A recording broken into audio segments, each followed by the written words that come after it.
Well, coming up on Arise 360, our in-house movie critic, Eniola Tito, joins us to break down the latest buzz in film and television, from the historic inclusion of a stunt design category at the 100th Oscars to the growing momentum around indigenous storytelling as a path forward for Nollywood. He'll also dive into the layered conversations around Black ownership in Nigeria's film industry. If you could just come back to me real quickly, using the provocative new project Sinners as a lens to explore who holds the power, who tells the stories, and why that matters now more than ever. We're going to start with our first story. The Board of Governors of the Academy of Motion Pictures, Arts and Sciences announced the creation of an annual competitive Academy Award for achievement in stunt design, beginning with the 100th Academy Awards for films released in 2027.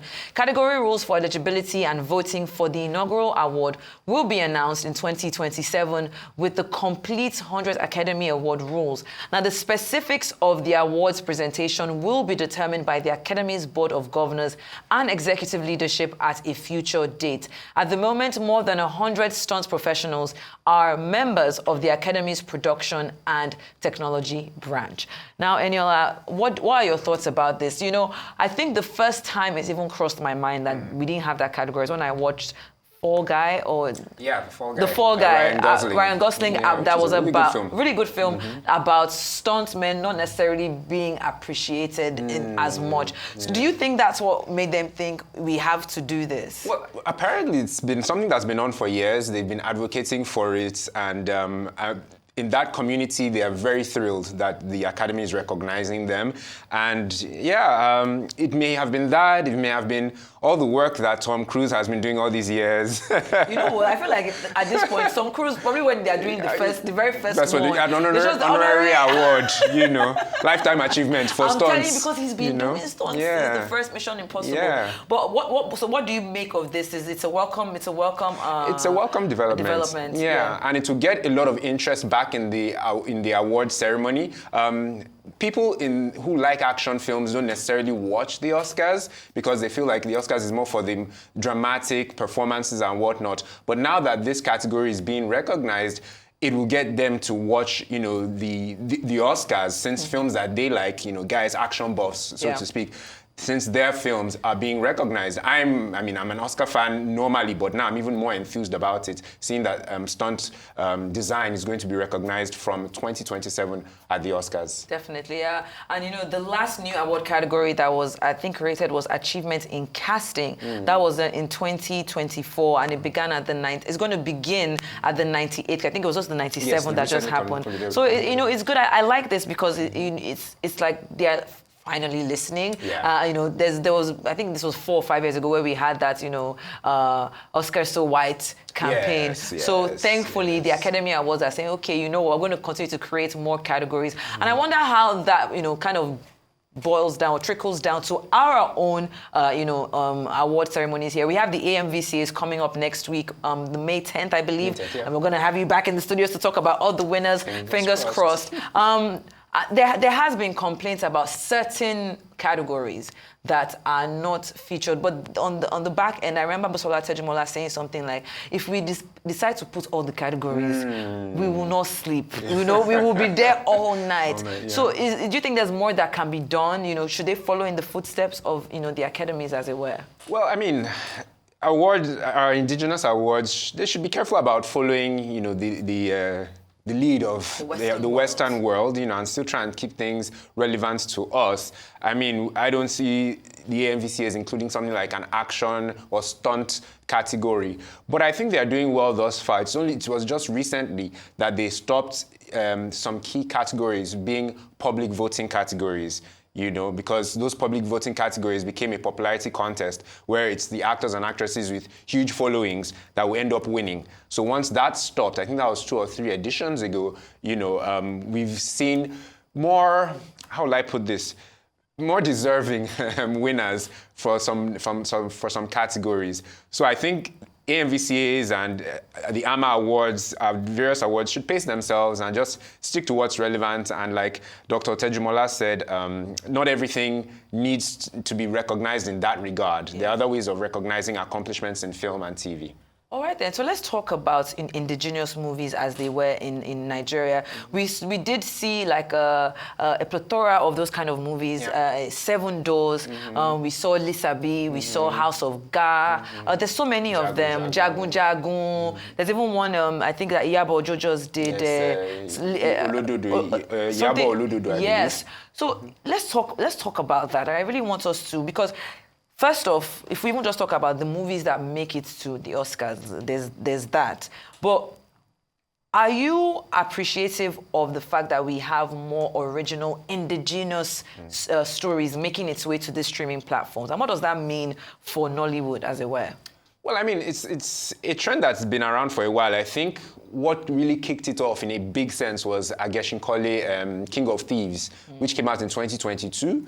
That came out in cinemas first before it went to streaming, and it was huge. You know, even when it was in cinemas, it made lots of money. And the following year, I think was in 2023, was Jagun Jagun. After that, we had Lishabi last year. So there have been so many other of these Yoruba epics or indigenous epics that have come out, and they've been well received largely.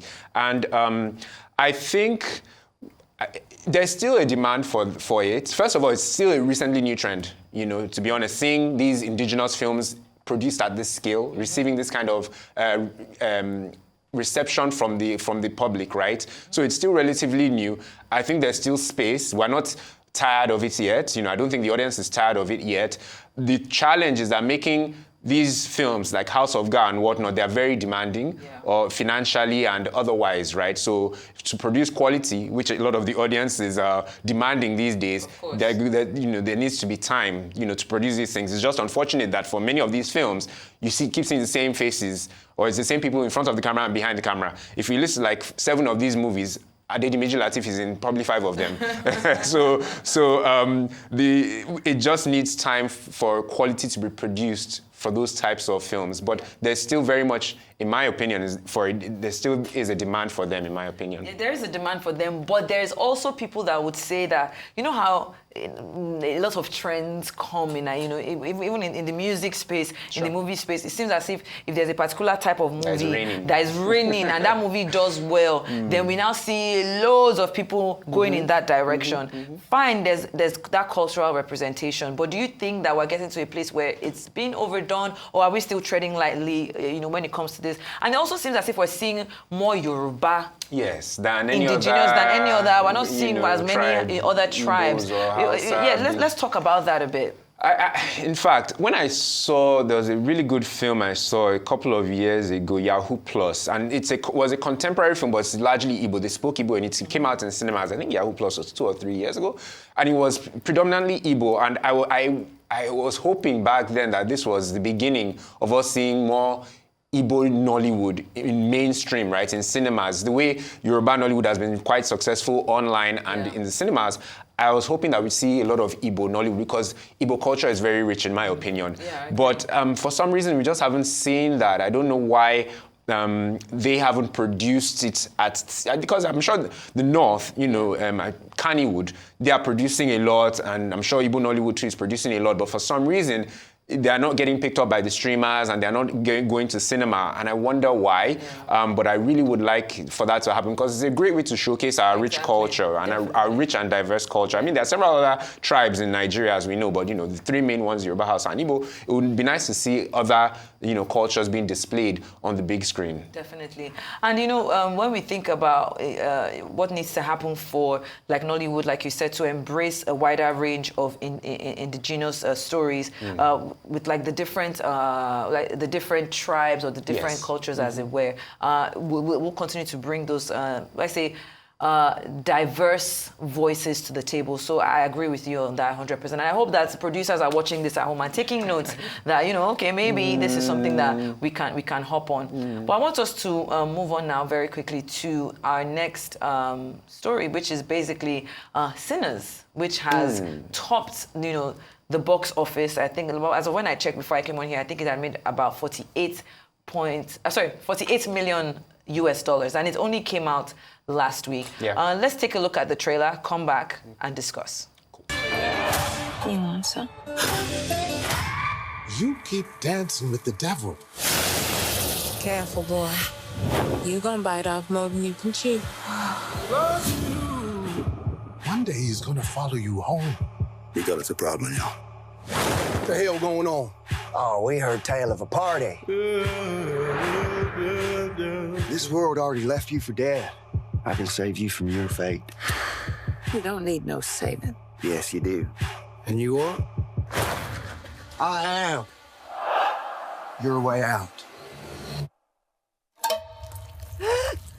Don't cry. It's all better now. Yes, I lied to you.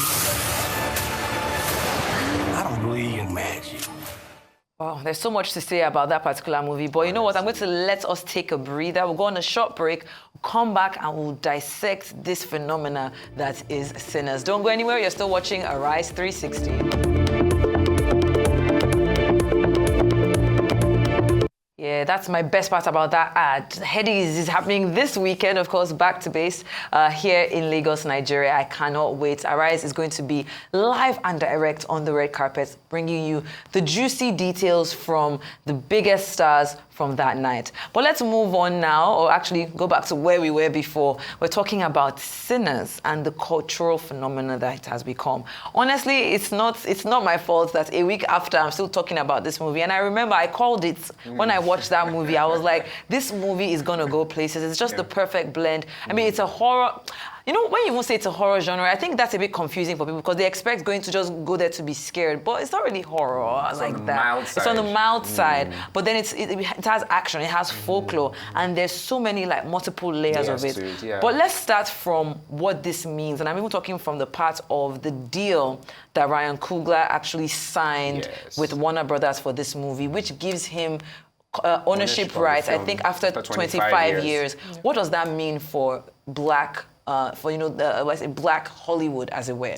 Well, I mean, it's encouraging that, now they can work on writing movies and creating movies that one day will become their own. Yeah. So that's encouraging. It'll give them an incentive to put a bit more effort into the things that they produce. So that's a great deal. I mean, I'm sure you got a really good deal from Warner Brothers, who incidentally now have the #1 and #2 films at the box office. Minecraft. Minecraft. Well, so which one is one? Or which one is one? I believe now Sinners is #1. Minecraft is number two. Yes. So I mean, kudos to Coogler. And I mean, the partnership, there's so many things that work for this movie, and it's coming at a great time because the rhetoric this year thus far has been that audiences have not been going to see original films. Yeah. That audiences just go to the cinema to watch franchise films, all the Marvel stuff, or sequels. They like established IPs. Or remakes. Or remakes, exactly. Of remakes as well, yeah. So, but when the original things come out, audiences, people like you, I mean, we don't go and see them, but this is an original story.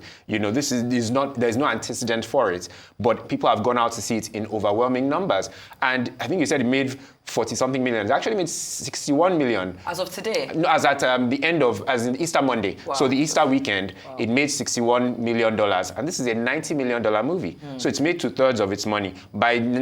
It's probably already made all its money back from production. Yeah. Now what's left is for it to make how much they spent on marketing. But this is a very profitable film. It's probably a landmark film. This is one of those films that people are going to be talking about for years and years, and will be referring to for quite a while. Definitely. And I love the fact that you spoke about the partnership, because that was also one thing that really stood out for me. First off, if you think about all the projects that Michael B. Jordan and Ryan Coogler have worked on, starting from Fruitvale Station to Black Panther, but it was the Wakanda. It was the Wakanda Forever that Michael B. Jordan was in, right?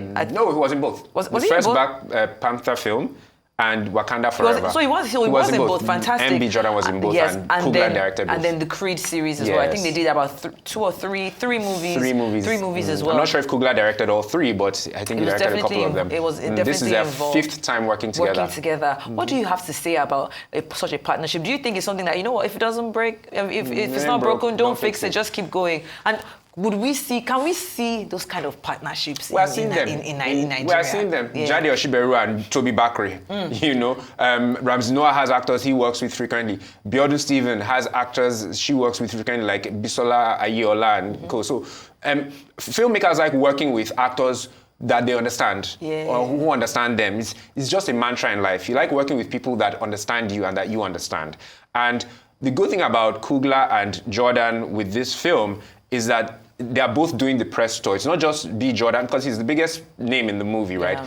Ideally, he'd be the one doing all the press, but Coogler, in a somewhat, dare I say, atypical way, is very front-facing now. Yeah. He's doing so much press. You got to interview both of them. Congratulations. Just a few days ago. Yeah. So they're both, leveraging on that star power to really market this film. The marketing is very brilliant. It's unconventional. So they're leveraging on that partnership, and it's working really well. Very well, 100%. And I think one thing that actually stands out for me, which a lot of people are not necessarily talking about, is Wunmi Mosaku in that movie. Yes. There's this thing on Twitter saying that, when they saw her on screen the first time, they thought she was Smokes, one of the twins' Smokes' ex, mom. No, they're saying because obviously her full body figure. But I love the representation there. It's like, we see, finally, we're seeing a fuller woman, dark-skinned woman. Dark-skinned, beautiful woman who is nailing her part and also projecting what it means to be a supporting actress, not falling into that stereotype of skinny or, just that Hollywood look.